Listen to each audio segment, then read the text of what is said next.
Nabighani nga at natulala nga ito ngang si Miguelito sa nakita nga niyang mga diamante ni Tanggol at hindi siya makapaniwala na mayroong ganong kalaking mga diamante.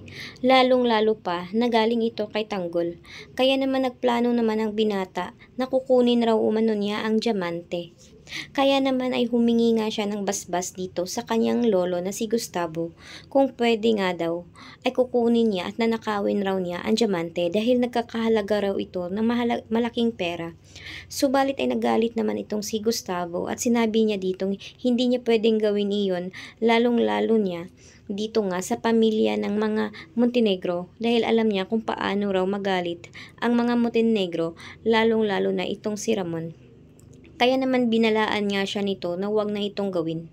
Subalit ay sadya nga talagang matigas ang ulo ni Miguelito at balak pa talaga niyang nakawin nga talaga ito.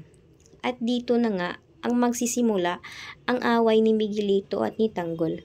Dahil na rin sa katigasan ng ulo ni Miguelito ay mapapahamak nga siya nito at hindi niya alam kung paano magalit ang isang Tanggol.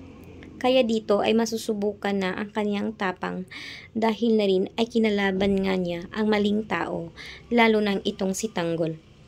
Kaya magsisimula na ang kanilang labanan at marami na rin ng mabibiktima itong ang si Miguelito dahil marami na naman itong magagawang hindi maayos na trabaho.